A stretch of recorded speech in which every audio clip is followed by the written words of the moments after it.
Clean chit तो मिलनी ही है ना। बात ऐसी है कि 1000 करोड़ की बेनामी संपत्ति उनकी जब्त हो गई थी।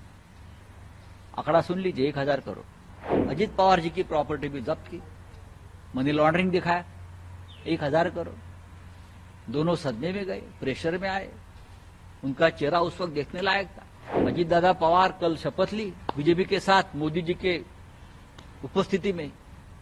जिस मोदी जी ने अजित दादा पवार के ऊपर 70,000 करोड़ घोटाले का आरोप किया था, जिस घर में मैं रहता हूं वो घर भी ईडी के कब्जे में है, मुंबई में। छोटा सा घर है, मैं रहता हूं वो मकान। बोलिए। बेनामी संपत्ति मामले में कल क्लीन चिट मिल गई है, क्या है? अरे क्लीन चिट तो मिलनी ही है ना। प्रफुल्ल भाई पटेल को मिली, अजित दादा पवार को मिली, अब नवाब मलिक को मिलेंगी। बात ऐसी है कि 1000 करोड़ की बेनामी संपत्ति उनकी जब्त हो गई थी। आंकड़ा सुन लीजिए, 1000 करोड़। प्रफुल्ल भाई पटेल, उनकी लगभग 300 करोड़ की प्रॉपर्टी ईडी ने जब्त की थी।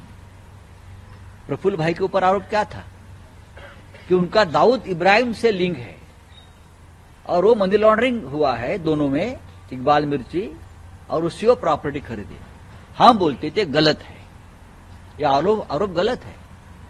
अजित पवार जी की प्रॉपर्टी भी जब्त की, मनी लॉन्ड्रिंग दिखाया, 1000 करोड़। दोनों सदमे में गए, प्रेशर में आए।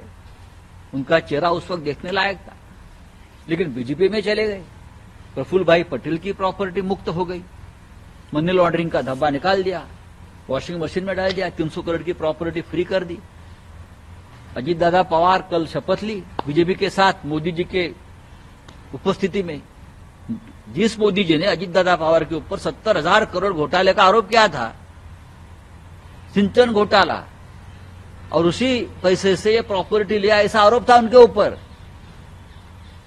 अब 2 या 3 दिन में ईडी इनकम टैक्स ने उनकी प्रॉपर्टी क्लियर कर दी। बीजेपी में आइए, हमसे हाथ मिलाइए और जो काला धन है सफेद करिए।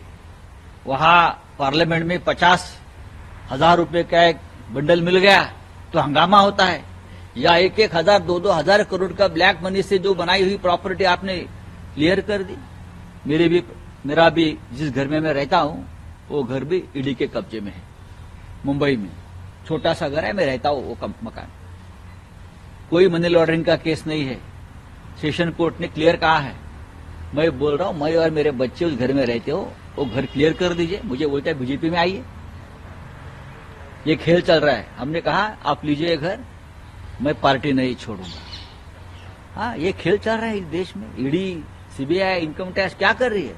अजित पवार को 1000 करोड़ में क्लीन चिट, प्रफुल्ल पटेल जी को क्लीन चिट, नवाब भाई मलिक को क्लीन चिट, क्योंकि उसने पार्टी बदली, हमने पार्टी नहीं बदली।